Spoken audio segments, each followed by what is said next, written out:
아, 네. 안녕하세요.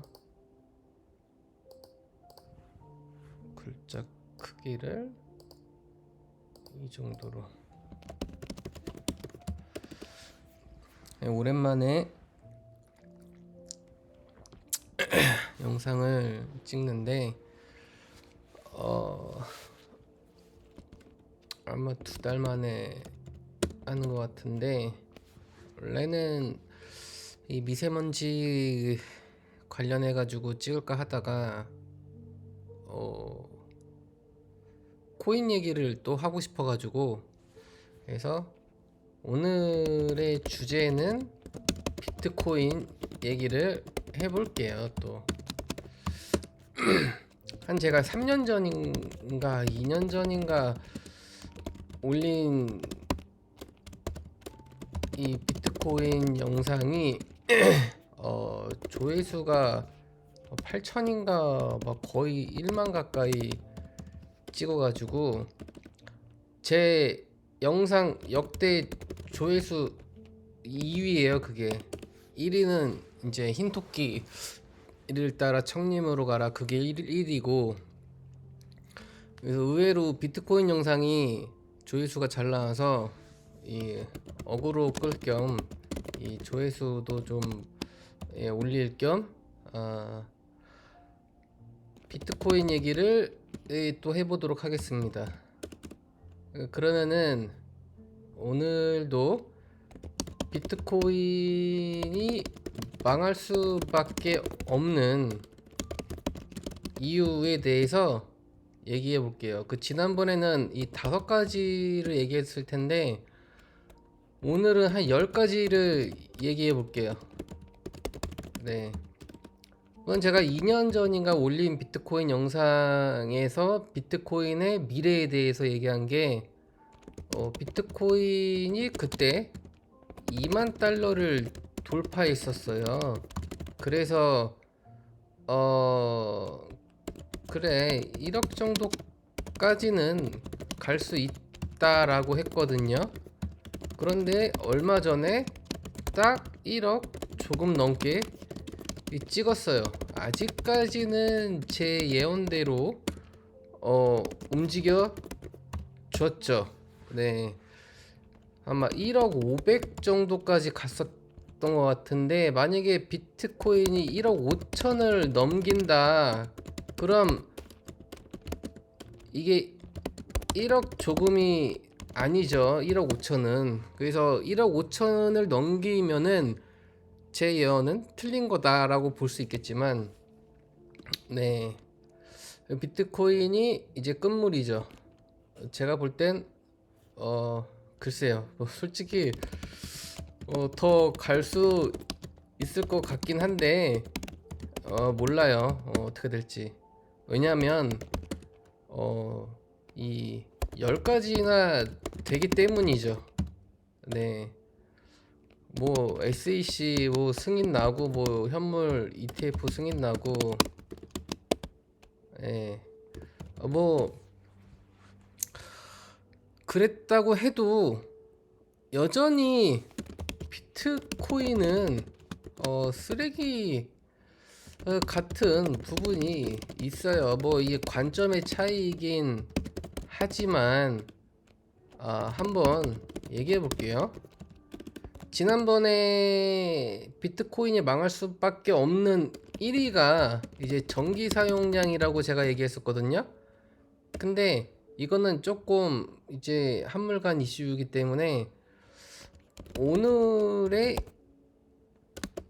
첫 번째 망하는 이유는 네, 제일 큰 요소 1등, 중앙하다. 심각한 중앙하다. 이 얘기를 좀 하고 싶은데,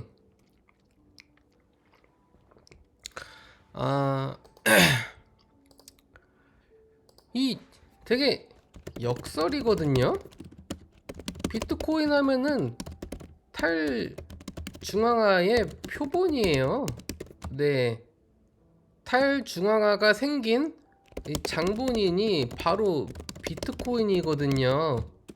그런데 심각한 중앙화라는 거예요.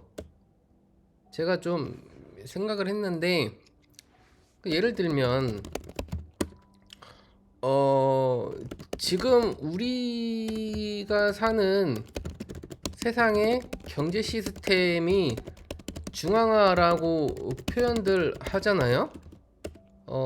각 중앙 기관에서, 중앙 기업에서, 중앙 국가에서 뭐 돈이든 뭐 정보든 뭐 등등등을 다 관리하고 발행하고 하잖아요. 그래서 중앙화라고 얘기를 하고 있는 건데, 비트코인이, 그러니까 보면은, 예를 들면은 이 돈이라고 치자고요. 돈. 이 비트코인이 바로 이 가상화폐잖아요. 예.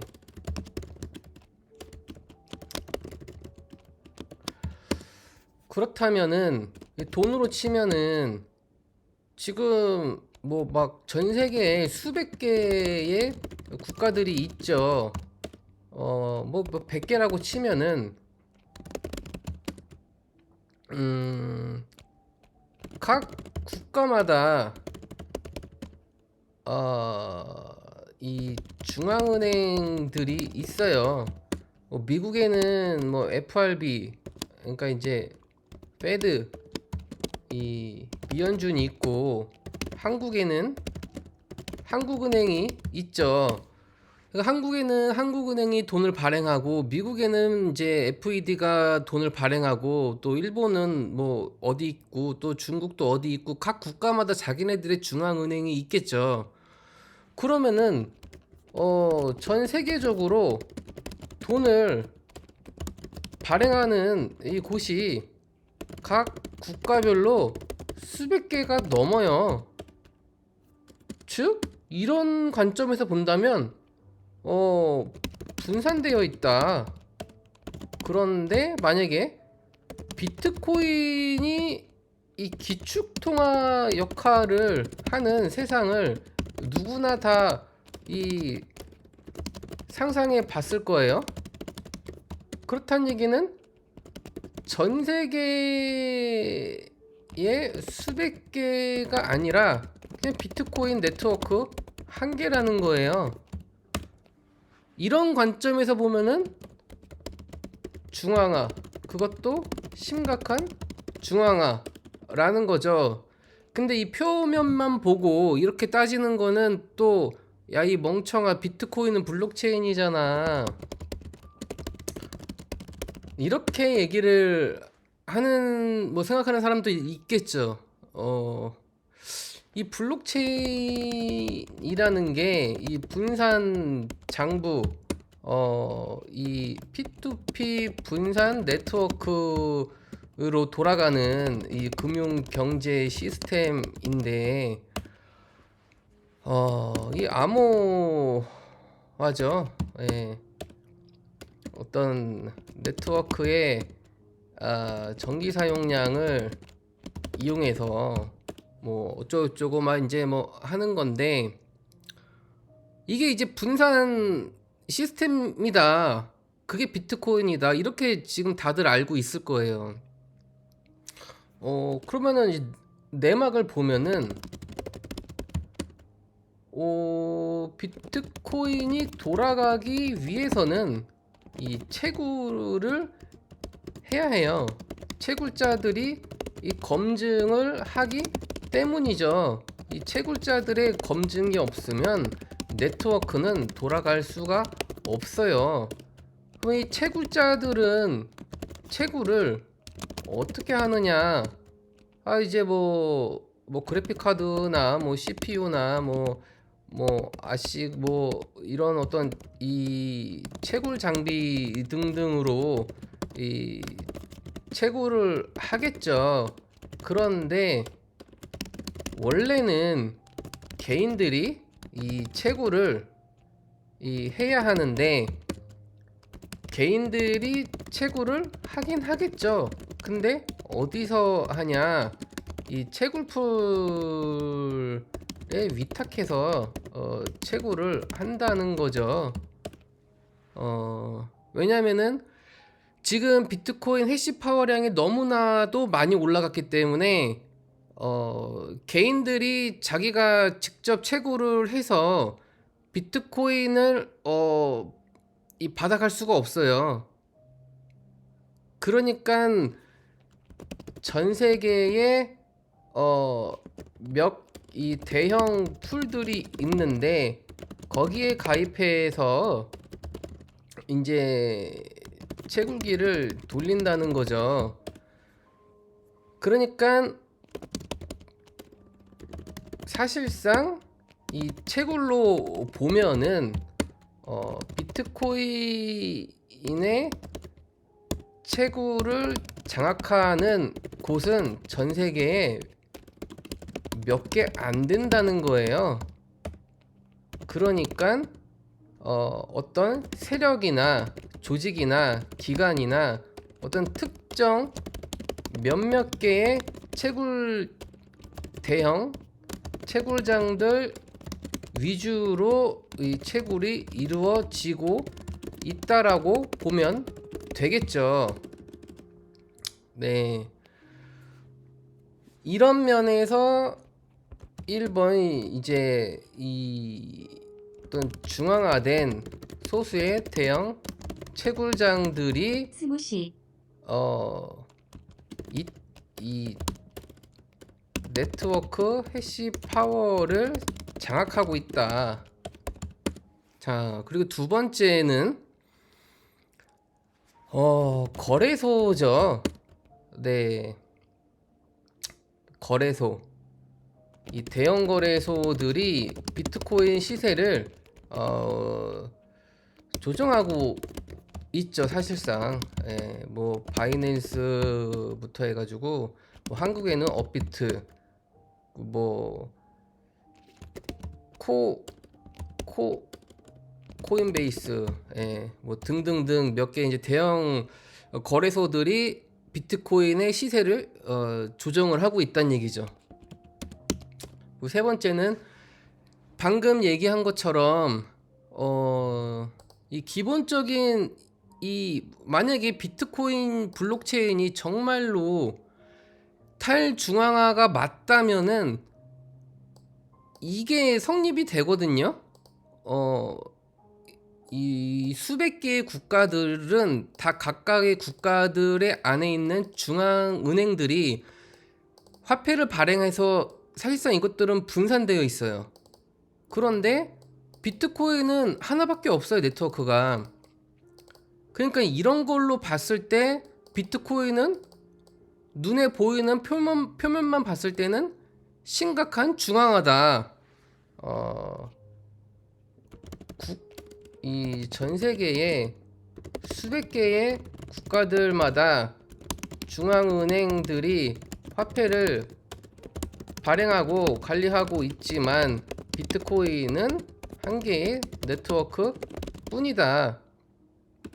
네. 그러니까 표면적으로만 봤으면은 굉장한 중앙화다라는 거죠. 만약에 비트코인이 이러한 단점이 없이 순수하게 개인들이 다 참여해가지고 운영이 되고 있는 그런 네트워크라면은 이게 블록체인의 어떤 근본적인 분산 시스템이 맞다라고 보겠지만, 지금은 이해관계 때문에 이 돈 때문에 이 분산 이 원래의 취지에 맞지 않는 탈중앙화의 목적을 비트코인이 수행하고 있지 못하다는 얘기죠. 그리고 이 ETF 승인 이거 안 좋은 거죠. 왜냐면은 이게 뭐라 그래야 되지? 그러니까 테두리에 어떤 들어왔다, 예, 라는 거예요. 그 비트코인은 누구도 감히 침범할 수 없고 누구도 손을 댈 수 없는 어떤 탈중앙화적인 성격을 가져야 되는데 ETF 현물 선물 다 승인이 났어요. 이렇다면 이제 국가의 어떤 관리를 받게 되고 어 그렇단 얘기죠. 이미 중앙화의 영역에 들어온 거예요. 만약에 지금은 비트코인이 ETF 승인이 나서 이러한 호재들, 어떤 반감기 호재들 때문에 이제 시세가 계속 올라가고는 있겠지만은, 물론 이것도 표면적인 어떤 명분이겠죠. 사실상 뭐 이런 것들은 다 어떤 이유들은 명분에 불과하고 실제로는 더 큰 그림이 있을 텐데, 뭐 우리는 뭐 그 그림자의 어떤 보이지 않는 거는 뭐 알 수가 없기 때문에, 보이는 것만 가지고 얘기를 하자면 뭐 ETF 승인, 뭐 그리고 어떤 세계적인 디지털 흐름, 뭐 경제 흐름, 뭐 인공지능의 출현, 뭐 반감기, 이런 게 이제 어떤 호재 역할을 해서 비트코인 시세가 올라가고 있다라는 거는 눈에 보이는 거니까, 그렇게 볼 수 있겠죠. 아무튼 ETF 승인이 낮다라는 거는 중앙화 영역에 들어온 거예요. 이 관리 대상이 되는 거죠. 만약에 이제 그 ETF 승인을 냈다가 다시 거절을 해버린다면, 이때는 승인 안 되었을 때보다 더 악재예요.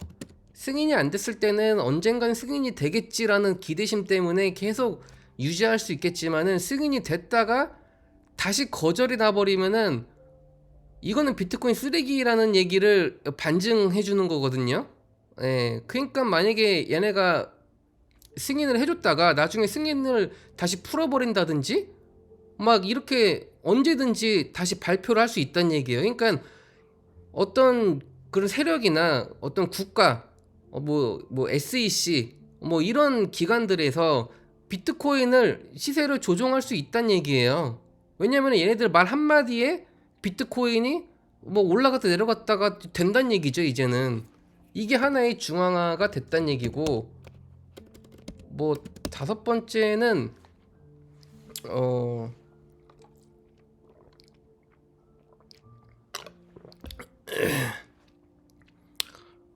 그 또 중앙화적인 요소가 뭐가 있죠? 되게 많았었는데 이제 생각이 또 안 나네. 자, 일단은 이 중앙화, 그치. 이더리움 얘기해 보자고요. 이더리움. 왜냐하면은 비트코인 하면은 이더리움을 빼먹을 수가 없어요. 그 비트코인은 이 사실상 그 자산을 이 저장하는, 그러니까 자산 저장용, 뭐 이 금의 어떤 역할을 하는 거고, 이더리움은 이제 경제하고 좀 가까워요. 이 스마트 컨트랙트 플러스 토큰화. 이제 이 토큰화, 이제 모든 어떤 주식들도 토큰화가 된다, 이런 얘기들도 있거든요. 그거를 어떤 새로 나온 용어들이 있는데 뭐라고 이제 막 하더라고요. 그러니까 용어를 계속 만들어내요, 이렇게. 그래서 이제 뭐 부동산도 토큰화하고 뭐 주식도 토큰화하고 뭐 이런 식으로 모든 걸, 경제 어떤 자산들을 다 토큰화하는 개념. 그리고 우리가 이 살아가는 이 사회 경제 시스템에 필요한 모든 것들을 스마트 컨트랙트 할 수 있는 이런 것들이 이제 이더리움 속으로 들어간다는 얘기죠. 네. 그러면은 이더리움은 또 이게 중앙화가 안 되냐, 이게 중앙화가 맞냐 탈중앙화냐, 이렇게 또 궁금하겠죠. 그러면은 아까 여기 얘기한 거랑 똑같아요. 자, 이 전 세계적으로 국가별로 수백 개가 넘게 분산돼, 그러니까 우리는 지금 우리가 살고 있는 세상을 중앙화라고 표현을 하고 있지만, 어, 모든 경제가 다 이더리움 속으로 들어온다고 상상을 해보자고요. 그러면은 이 각 국가마다 이 정부라는 게 있어요. 예, 뭐 우리나라 같은 게 뭐 상권 분립인가 뭐 해가지고 이 행정부, 뭐 사법부, 입법부 해가지고 이런 이 정부들이 이제 운영이 되고 있고 그 밑에 뭐 지자체 애들도 있고, 예, 이렇게 많은 기관들이 서로 자기 역할을 하면서 이 경제가 돌아가는 거거든요. 근데 이더리움은 각 국가별로도 아니야. 그러니까 자기 혼자 그러니까 모든 게 다 하나로 들어가 있는 거죠. 물론 이더리움 안에서 이제 탈중앙화적인 요소가 있겠지만은 만약에 이더리움이 어떤 보이지 않는 세력들에 의해서 네트워크가 장악되고 있다라고 한다면은 이거는 어떻게 생각할 거냐 이거죠. 예를 들면은 뭐 베네수엘라가 화폐가 막 종이 쪼가리가 됐어요. 그러면은 한국의 원화에 영향을 미칠까요? 베네수엘라 화폐가 망하던 말던 상관이 없어요. 그 나라 화폐가 망하는 거지. 이렇게 이런 식으로 보자면은 지금의 경제 시스템들은 사실상 분산되어 있다고 봐도 무방해요. 우리가 중앙화라고 생각하기 때문에 중앙화라는 거지. 근데 이더리움은 하나의 네트워크 안에서 돌아간다는 얘기죠. 예. 그러니까 물론 이더리움이 또 이제 블록체인이라는 분산 정부 시스템으로 비트코인하고 이제 유사하게 돌아가겠지만은 뭐 솔직히 이 포스 시스템으로 이 포스 이 지분 증명으로 뭐 바꾸고 하는 것도 사실상 POW보다 POS가 좀 더 중앙화에 가깝긴 하죠. 이더리움이 어떤 속도나 그런 걸 위해서 POW를 버리고 POS로 갈아탄 건데 뭐 다 장단점이 있긴 하겠죠. 하지만 이제 관점의 문제인데 이런 관점으로 보자면은 이더리움이나 비트코인들 이런 것들이 상당히 심각한 중앙화에 들어가 있다.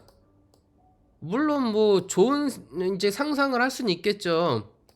개인들이 토큰을 발행하고 개인들이 스마트 컨트랙트를 만들어서 어떤 정부나 기업들의 어떤 관리 영역에서 벗어나서 뭐 개인들이 참여하고 막 이런 어떤 행복한 그 꿈의 상상을 막 할 수는 있겠죠. 그런데 이 네트워크가 일부 소수들에 의해서 장악되고 있다는 어떤 그런 게 있다라는 거죠. 그리고 여섯 번째, 이 비트코인 보자면은 이 비트코인 이게 진짜 중요한 건데 이 커뮤니티 이게 이제 좀 이게 진짜 좀 그래요. 자, 비트코인은 원래 주인이 없어요. 사토시 나카모토가 비트코인을 딱 만들어 놓고 백서 만들어 놓고 인터넷에 그냥 뿌렸어요. 네. 그리고 사라졌죠. 이 사토시 나카모토가 사라졌기 때문에 비트코인은 주인이 없게 돼버린 거예요. 주인이 없으니까 이 오픈 소스로 이제 전 세계에 뿌려진 거고 이더리움 같은 경우에는 이제 비탈릭 부텔린이 이제 만들어서 비탈릭 부텔린을 주축으로 해서 이 관련 이해 관계자들의 어떤 재단이 있어요. 이더리움 재단. 이더리움 재단에서 이더리움을 관리하죠. 그러니까 이더리움 같은 경우에는 완벽한 탈중앙화라고 보기는 어려워요. 하지만 비트코인은 이런 관점에서 보면은 주인이 없어요. 사토시 나카모토도 없고 비트코인 재단도 없어요. 누가 관리하거나 누가 만들고 있는 데가 없어요. 그냥 사토시 나카모토가 처음에 딱 만들어 놓은 그 비트코인 그 구형 비트코인 프로그램이 아직도 돌아가고 있는 거고, 하지만 이 이더리움 같이 복잡한 시스템들은 계속해서 개발을 하고 있기 때문에 이 재단에서 계속해서 관리를 한다는 얘기죠. 관리를 한다는 얘기는 이 중앙화예요. 뭐 은행들이 돈을 관리하죠.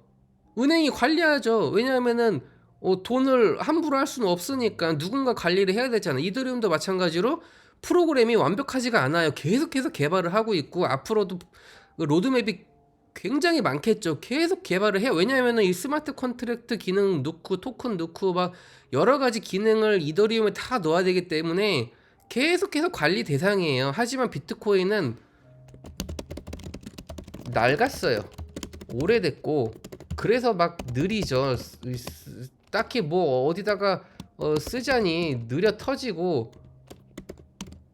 막 수수료도 엄청 비싸고 막 그러죠. 그래서 실제로 비트코인의 실생활을 쓰기에는 사실상 어려움이 좀 큰데, 그래서 이제 자산 저장용으로 비트코인은 많이 쓰고 있고 뭐 투자용으로 쓰고 있고 뭐 그런 건데, 아무튼 이렇게 보자면은 원래 비트코인의 취지는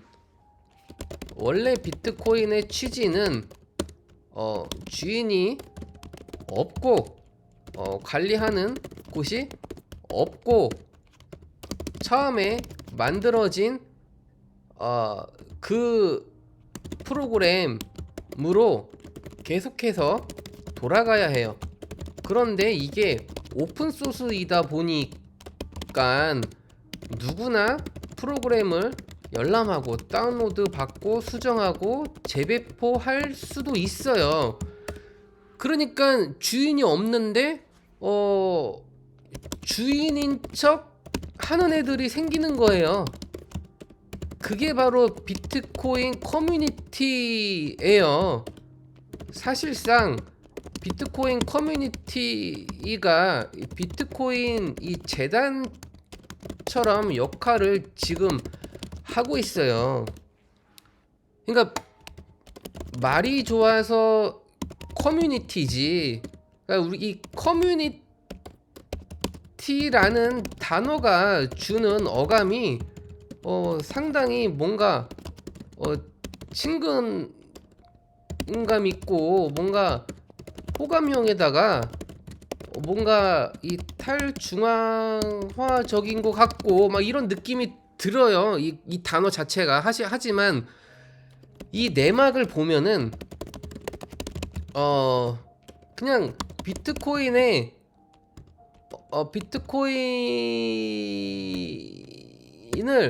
어떤 이 관리하는 어떤 그 이 커뮤니티가 이 핵심 어떤 소수의 그런 애들이 이미 장악하고 있다는 거예요. 그러니까 이 채굴장들 플러스 커뮤니티 플러스 거래소, 얘네가 비트코인 네트워크에 실제 영향력을 행사하는, 비트코인 시세를 행사하는 그런 애들이에요. 네. 이 3대장, 네. 특히나 이 커뮤니티, 자, 이런 얘기가 있죠. 양자 컴퓨터가 나오면 비트코인 망한다. 이런 말 들어봤을 거예요. 그런데 좀 아는 사람들은 야, 걱정하지 마. 양자 컴퓨터 나와도 비트코인 안 망해. 양자 방어 알고리즘 만들면 그만이야 라고 말하죠. 예. 이렇게 자, 근데 이게 1차원적인 생각이거든요. 1차원적인 생각이에요. 그러니까 모르는 사람들은 양자 컴퓨터 나오면 비트코인 망해. 왜냐면은 이 소인수 분의 어떤 그 알고리즘을 양자 컴퓨터는 역산해 가지고 그걸 빠르게 풀어버릴 수 있다는 얘기죠. 근데 이런 얘기를 이제 기사화하면은 그걸 읽은 이제 사람들은 야, 양자 컴퓨터 나오면 비트코인 망한다라고 이제 얘기를 딱 하죠. 이거는 이제 약간 0차원적인 사람들이고, 그러면 이제 1차원적인 사람들은 양자 방어 알고리즘 만들면 그만이야. 다 방어할 수 있는 방법이 있어. 여기까지. 여기까지는 이제 조금 공부하거나 조금 아는 사람들은 여기까지 얘기를 해요. 그러니까 유튜브 보면은 뭐 자기가 컴퓨터 뭐 좀 하고 뭐 하는 사람들이면은 막 암호학 얘기 엄청 하고 막 무슨 소인수분해 얘기 엄청 하고 막, 근데 사실상 그거는 그 얘기고 뭐 수학 얘기고 비트코인의 근본적인 문제는 몰라요. 그러면 비트코인의 근본적인 문제는 뭐냐? 탈중앙화라는 거죠. 이게 근본이고, 이것 때문에 비트코인이 있는 거예요. 그러면 제가 이 얘기를 왜 했냐면은 양자 컴퓨터가 나왔어요.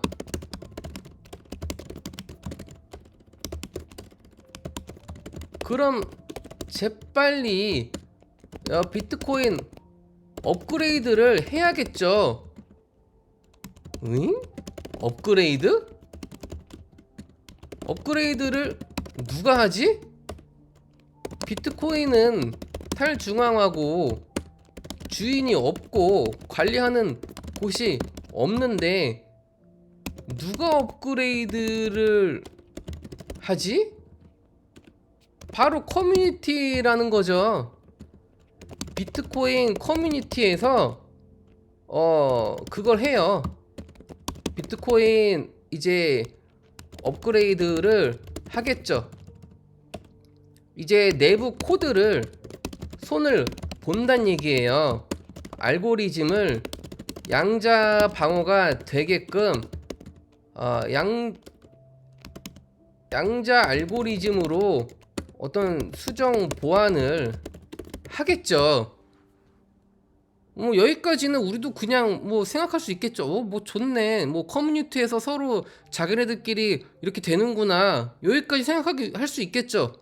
근데 그 커뮤니티 누가 그러니까 이 커뮤니티라는 거는 말이 좋아서 그냥 단어가 커뮤니티지, 사실상 이 그냥 어떤 재단이라고 볼 수도 있고 어떤 기업이라고 볼 수도 있고 어떤 중앙화된 어떤 그림자의 어떤 그런 사람들이라고 보면 돼요. 예를 들면은 뭐 커뮤니티에서 누구나 투표권을 행사해서 뭐 투표를 해서 그렇게 할 수 있다. 말이 좋아서 이렇게 말하죠. 근데 투표권을 행사를 어떻게 하죠? 투표권을 누가 막 뭐 비트코인 보유하고 있으면은 투표권 행사하라고 막 뭐 편지를 써서 주나요? 그런 거 안 하죠. 지들끼리 이 뭐 과학자들이 뭐 유명한 과학자들이 지들끼리 꿍짝꿍짝 해가지고 막 새로운 이론을 내놓고 하는 것 마냥 똑같은 거예요. 영향력 있는 과학자들이 자기네들끼리 모여가지고 새로운 그 표준 모형을 만들고 뭐 빅뱅 이론을 만들고 무슨 뭐 이런 거 하는 것처럼 이 비트코인 커뮤니티도 똑같단 얘기예요. 자기네들끼리 영향력 있는 애들끼리 꿍짝꿍짝 해가지고 지들끼리 투표권 뭐 던지고 행사하면서 지들끼리 투표하는 거예요. 그러니까 일반인들이 참여해가지고 영향력을 행사할 수 있는 그런 게 없어요. 없단 얘기죠. 자, 그러면은 뭐 이 커뮤니티에서 그래요. 이렇게 말이 좋고 정말로 뭐 아무튼 뭐 좋은 취지에서 뭐 투표로 양자 방어 업그레이드 하자라고 해서 비트코인 프로그램을 수정했어요. 자, 수정을 한다? 이게 뭐냐? 하드포크예요. 이 블록체인에서 프로그램 이 막대한 중요 프로그램 수정 사항이 일어나면 하드포크, 즉 체인 분리가 일어나요. 이 얘기는요, 아주 심각한 얘기예요. 만약에 제가 비트코인은 미래화폐야 라고 생각해서 먼 미래를 보고 비트코인을 한 10개를 사서 개인 지갑에 넣어놨어요. 그리고 한 10년 후에 열어볼 생각으로 어디 이제 몰래 보관하고 뭐 해외여행을 가거나 혹은 이 뭐 감옥에 가 있다가 10년 후에 지갑을 열어봤어요.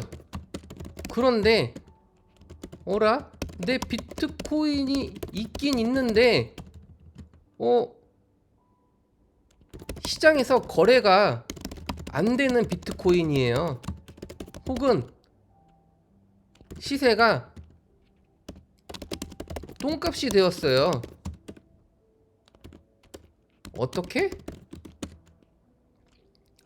비트코인 양자 방어 업그레이드를 하면 하드포크가 일어나고 그러면 비트코인이 분리가 돼요. 자, 그러면은 기존의 비트코인 구 비트코인과 새로운 양자 방어 비트코인으로 분리가 된다는 얘기죠. 그러면은 나는 먼 미래를 보고 비트코인 10개를 개인 지갑에 넣어놨는데, 그리고 10년 있다가 열어봤는데 내 비트코인은 9 비트코인이 된 거예요. 그리고 양자 방어된 비트코인은 뭐 이름이 이제 퀀텀 비트코인 이런 이름으로 이제 새롭게 시장에서 거래가 되고 있다는 얘기죠. 그럼 내 비트코인을 팔려고 봤더니 10년 전에는 1억 하던 게 10만 원밖에 안 하는 거야. 예. 이렇게 되는 거죠. 비트코인 캐시가 그런 사례예요. 비트코인 하드포크가 일어나가지고 비트코인하고 비트코인 캐시로 분리가 된 거예요. 이더리움하고 이더리움 클래식하고 분리가 된 거고, 비트코인 캐시에서 비트코인 사토시 비전, 뭐 비트코인 뭐 또 뭐 다이아몬드도 있고 비트코인 골드도 있고 막 되게 많잖아. 이게 다 하드포크 된 거거든요. 그러니까 아니 실제로 이 코인 시장에서 이러한 일들이 엄청나게 많아요. 저도 개인 지갑에 어떤 이 토큰을 보관하고 있었는데 이 코인 개발, 그러니까 이 어떤 재단 측에서 지들끼리 토큰을 이 새로운 토큰으로 포맷을 바꿔버린 거예요. 그러니까 우리가 코인을 갖고 지갑에 넣어놓고 뭐 내가 개인적으로 갖고 있잖아요. 그러면 얘네들이 뭐 어떤 중요 업데이트가 일어나거나 뭐 하면은 나한테 연락을 하나요? 연락을 어떻게 해? 연락처가 없는데. 이 주식에 주주라면 내 정보가 이 거래소, 그러니까 한국거래소나 이 증권, 그러니까 이 증권소 뭐라 그러지? 이 주식 우리가 그 거래하는 데를 뭐라 그러죠? 주식 아무튼 뭐 그 증권 키움증권 뭐 그 증권회사 뭐 이런 데서 이제 내 정보가 있으니까 그걸 통해 가지고 나한테 연락을 하겠죠. 이번에 우리 주주총회 하니까 참석하세요. 뭐 이번에 배당 받으시니까 뭐 배당 신청하세요. 뭐 이런 식으로 막 연락을 하겠죠. 하지만 코인은 내가 내 개인 직업에 코인 갖고 있으면 얘네가 내 연락처를 어떻게 알아? 몰라요. 그러면은 얘네는 코인 토큰을 갑자기 바꿔버려요. 그러면은 나는 한 1년 있다가 지갑을 열어서 팔려고 하는데 거래가 안 되는 토큰이에요. 왜? 토큰이 바뀌었으니까. 그래서 재단에 연락을 해보니 이미 종료가 됐대요. 교환할 수 있는 시기가 지나서 휴지 조각이 된 거예요.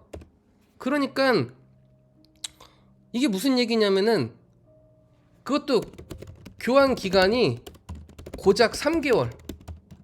그것도 지들 트위터에 뭐 몇 줄 띡 적어놓고 통보했대요. 그걸로. 이게 말이나 되냐고요. 그러니까 이게 이 코인 사기가 이런 데서 많이 일어나는 거고, 근데 비트코인은 뭐 이거하고는 좀 다르겠지만, 근데 하지만 근본적으로 이게 실제로 하드포크가 여태까지 많이 일어났었고, 양자 컴퓨터가 이제 나와가지고 위협이 되면은 비트코인이 또 엄청난 이슈로 하드포크가 돼가지고 막 시세 폭락이 일어날 수도 있는 거고, 진짜 제가 말한 이 사례처럼 개인 지갑에 넣어놓고 어디 여행 갔다 왔는데 알고 보니까 비트코인이 비트코인이 될 수도 있는 거예요. 그리고 이런 거를 지들 커뮤니티에서 알아서 막 하고, 이런 게 굉장히 심각한 중앙화의 요소라는 거죠.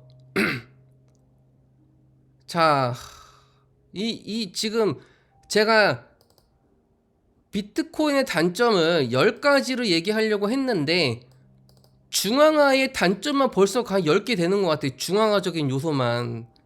지금 다른 단점은 지금 얘기도 안 했잖아요. 와, 다른 단점은 엄청 많아요. 뭐 속도가 느리다든지 막 수수료가 엄청나게 비싸다든지 뭐 말하면은 진짜 끝도 없이 계속 나올 텐데 뭐 전기 사용량 진짜 이거 말도 못하죠. 전기는 진짜 쓸모가 없어요. 그러니까 쓸모 없는 곳에 자연 환경 파괴하고 에너지 낭비하고 있고 그러고 있는 거예요. 이 블록체인이라는 어떤 탈중앙화라는 그 분산이라는 개인들의 참여라는 어떤 그러한 달콤한 어떤 유혹, 이런 거에 지금 뭔가 현혹되어 있는 것 같은데 생각을 해보자고요. 국가 없는 사회, 뭔가 낭만적이죠. 이 관리가 없는, 감독이 없는, 통제가 없는 그러한 사회, 굉장히 낭만적이긴 한데, 이러한 사회가 되려면은요, 근본적으로 이 개개인들의 의식이 의식 상승이 일어나야만 해요. 왜냐면은 통제가 없다라는 거는 무질서를 뜻하거든요. 무법지대예요. 무법지대. 말 그대로 통제가 없다는 거는 경찰 어떤 뭐 사법부에서 뭐 이제 법이라는 게 있고 뭐 검찰이 있고 경찰이 있고 이런 게 다 정부에서 관리하는 거거든요. 근데 검찰도 없고 경찰도 없고 이런 사회를 꿈꾼다? 무법지대가 되겠죠. 국가가 있고 국가가 관리를 하고 통제를 하고 그래야지. 국가를 믿고 근데 뭐 다 음과 양 때문에 뭐 그 이면에는 또 나쁜 점도 있겠지만은 하지만 비트코인의 그 낭만만 보기에는 이게 훨씬 더 단점이 더 많다는 얘기예요. 비트코인은 지금의 이 경제 시스템이 그나마 더 뭐 분산되어 있고 왜냐면은 누구나 공부해서 공무원 될 수 있고 공무원 해가지고 내가 정부 뭐 관리 뭐 할 수 있고 직급 올려가 내가 장관도 될 수 있고 내가 뭐 선거 나가서 대통령 선거도 할 수 있고 출마도 할 수 있고 어떤 그런 민주주의 뭐 이런 부분들이 오히려 더 분산되고 더 탈중앙화라고 볼 수도 있지 않을까요? 그리고 이 관리가 없다라는 거는 굉장히 심각해요. 자, 비트코인 보자고요. 제가 진짜 비트코인 되게 일찍 시작해가지고 2013년인가 이렇게 했어요. 근데 그 저는 이때부터 이제 뭐 개인 지갑을 알아보고 해가지고 아주 오래 전에 이제 비트코인을 이제 저장했다가 나머지는 다 빼가고 한 0.1비트 정도를 그러니까 그 당시에는 0.1비트는 그냥 뭐 귀찮아서 안 뺀 거예요. 근데 지금 와서 보니까 0.1비트면 얼마야? 거의 1000만 원이잖아요. 그래가지고 옛날에 잃어버렸던 비트코인 이 지갑을 주소를 찾아가지고 0.1비트를 겨우겨우 찾았어요. 이 동기화하는 데만 일주일 걸렸어요. 그러니까 이 비트코인 개인 지갑 그러니까 저는 이제 코어 지갑을 에다가 저장을 해가지고 이 코어 지갑은 달라요. 그러니까 웬만한 지갑들은 다 중앙화된 지갑이에요. 뭐 거래소에서 만든 지갑이거나 뭐 메타마스크 이런 것들도 사실상 좀 중앙화된 지갑이고 뭐 뭐 이더리움 마이 월렛 뭐 이런 거라든지 뭐 여러 가지 있는데 그런 것들도 사실상 어떤 중앙화적인 요소가 굉장히 커요. 그 웬만하면은 대부분이 다 중앙화된 지갑들이고 거래소 지갑이나 그런 거일 텐데 이 코어 지갑을 쓰면은 이 블록들을 전부 동기화 시켜야 돼요. 이 동기화 시키는 데만 일주일 걸렸고 근데 이 일주일이라는 것도 제가 한 3, 4년 전에 동기화를 한번 했기 때문에 일주일이고 아예 처음부터 동기화하면은 거의 뭐 한 달 정도 걸릴걸요? 그리고 이 데이터 이 블록 데이터만 500기가예요. 예. 그러니까 내 컴퓨터 하드 용량이 최소 500기가 이상의 여유가 있어야지 동기화를 완료가 시킬 수 있다는 얘기예요. 왜냐면은 모든 비트코인 거래 장부가 들어있는 블록 데이터를 다 다운로드 받아야 되거든요. 그런데 비트코인 이렇다 치고 제가 이더리움 같은 경우에는 또 이것도 1이더가 있는 어떤 그 잃어버린 이 지갑이 있어요. 그런데 여기에 암호가 걸려 있어요. 근데 제가 이게 한 4, 5년 전에 막 이렇게 했던 거라서 암호가 생각이 안 나요. 이더리움도 1이더 하면 한 4, 500만 원 되잖아요. 예. 암호가 도저히 생각이 안 나요. 제가 이것저것 막 암호를 한 막 500개 정도 이 리스트 해가지고 다 쳤는데 안 돼. 결국에는 못 찾았어요. 자, 만약에 중앙화된 어떤 은행이라면 내가 통장을 잃어버려도 비밀번호를 잃어버려도 돈을 쉽게 찾을 수 있어요. 근데 이 블록체인, 이 가상화폐, 이 암호화폐는 암호를 잃어버리거나 지갑을 잃어버리거나 제가 진짜 해킹 당한 적도 있거든요. 예. 그러니까 너무 이 불편하기도 하고, 그러니까 이 개인이 직접 뭔가를 관리를 하고 보관을 한다는 거는 엄청난 책임감이에요. 그리고 이걸 하기 위해서는 이 상당한 어떤 보안력, 그러니까 이 소프트웨어,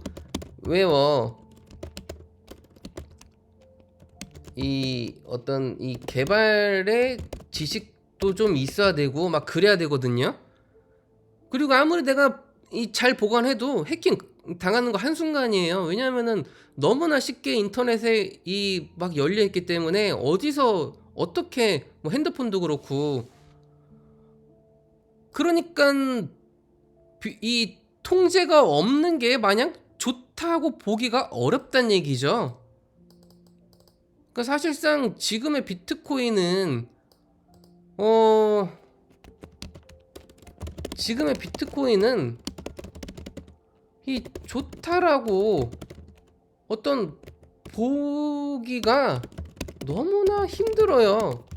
좋은 영역이 없어요. 그러니까 그냥 뭐 뉴스나 대충 언론에서 얘기하는 비트코인이 탈중앙화적이고 막 이런 얘기를 그냥 막 쉽게 하잖아요. 근데 그 내면을 보면은 없단 얘기. 그 내면은 엄청난 중앙하고 써먹을 데도 없고, 뭐 비트코인 가지고 전송 한번 하면 수수료가 막, 이더리움도 진짜 제가 이더리움 수수료로 막 100만 원 넘게 수수료를 낸 적도 있어요. 이 전송 수수료만. 이게 사실상 말이 안 되는데, 왜냐면은 이 엄청나게 네트워크 수수료가 높을 때가 있거든요. 네. 그러니까 이게 물론 이제 이더리움 지금 뭐 레이어 2, 레이어 뭐 3 막 나오고 뭐 하지만은 그것들도 사실상, 예, 위에서 돌아가는 거면은 다 중앙화된 영역이라고 이제 볼 수 있고, 그러니까 사실상 이게 그냥 돈 돈놀이, 이 도박장이에요. 그냥 도박장. 사실상 이 돈 벌려고 하는 거지, 누가 뭐 알아서 쓰는 사람 있어요? 없어요. 이 그냥 뭐 돈 벌려고 그냥 자기 만족, 뭐랄까, 그 스스로 이제 이 최면을 거는 거죠. 비트코인은 최고다, 블록체인은 최고다, 앞으로는 모든 게 블록체인으로 바뀔 거다. 물론 그런 사회가 생길 수 있다고 봐요, 저는. 블록체인의 미래, 어,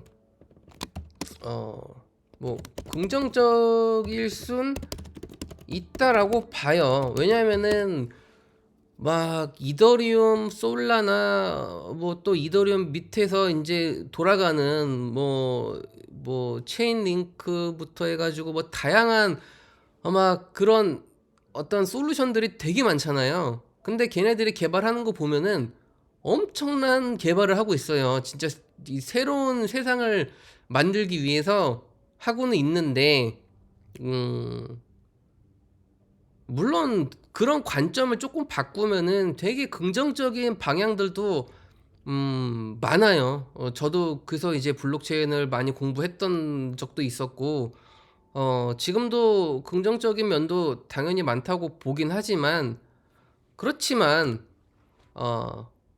뭐 근데 비트코인은 진짜 좀 그래요. 그러니까 이더리움이나 다른 것들은, 그러니까 이더리움이나 이 다른 것들은 그래도 이 엄청난 엄청난 노력들을 하거든요. 진짜 막 몇 년 동안에 계속해서 개발을 하고 뜯어 고치고 막 스케일업 하고 막, 그러니까 이게 어떤 새로운 시도, 세상을 바꾸고자 하는 노력들. 근데 비트코인은 사실 그냥 딴 건 없어요. 그냥 사실상 쓰레기인데, 어 이게 첫 번째라는 딱 그거 하나, 이 최초라는 그 타이틀 하나, 그거 말고는 이 쓰레기라는 거죠. 이 엄청난 네트워크 해시 파워량. 예, 왜냐면은 이 뭐 누구나 다 알고 있고 이 무시를 못하죠. 이 타이틀이라는 거, 그 타이틀 하나. 그러니까 기술력은 없는데, 왜냐면은 오래됐으니까 새로 개발되는 게 아니고, 어 오히려 그래서 더 탈중앙화적인 요소가 비트코인의 그런 면에선 있다라는 거죠. 다른 것들은 계속해서 개발을 하니까 버그가 날 수도 있고 막 그러거든요. 그리고 또 막 뭐 단점을 얘기하자면은 진짜 많은데, 어 뭐 지금 한 1시간 정도 얘기했을라나? 네. 아무튼 그래서 비트코인은 1억을 넘고 2억을 넘고 10억이 될 수도 있어요. 하지만 반대로 똥값 되는 것도 한순간일 수도 있다. 어떻게 될지 모른다. 비트코인. 왜냐면은 이미 비트코인은 언론의 어떤 뉴스 하나에, SEC의 어떤 그 제재 하나에, 뭐 국가들이 뭐 비트코인을 뭐 못 쓰게 하겠다, 뭐 이런 어떤 그런 말 한마디에 휘청휘청거리고 쓰레기가 될 수도 있는, 왜냐면은 그 내재적인 가치가 애매해요. 예, 너무 오래됐고 실생활로 쓰이기도 어렵고, 또 탈중앙화적인 어떤 분산 기법으로 나왔지만 그거를 악용해 가지고 이 장악하고 있는 세력들이 너무나 많다는 거. 예. 그래서 원래는 좋은 의도로 나왔지만 지금 비트코인은 너무나 도박판이고, 그런 어떤 돈의 유혹으로 이용하고 있는 그런 거에 불과하다라는 거. 예. 어떤 근본의 취지를 잃었어요, 비트코인은. 제가 볼 땐 그래요. 음. 그래서 저는 비트코인이 망할 수밖에 없는 10가지 얘기를, 10가지를 넘게 했겠죠? 예. 아무튼 이 안에 10가지가 있을 거예요. 그래서 오늘은 비트코인이 망할 수밖에 없는 10가지 얘기를 생각나는 대로 해봤습니다.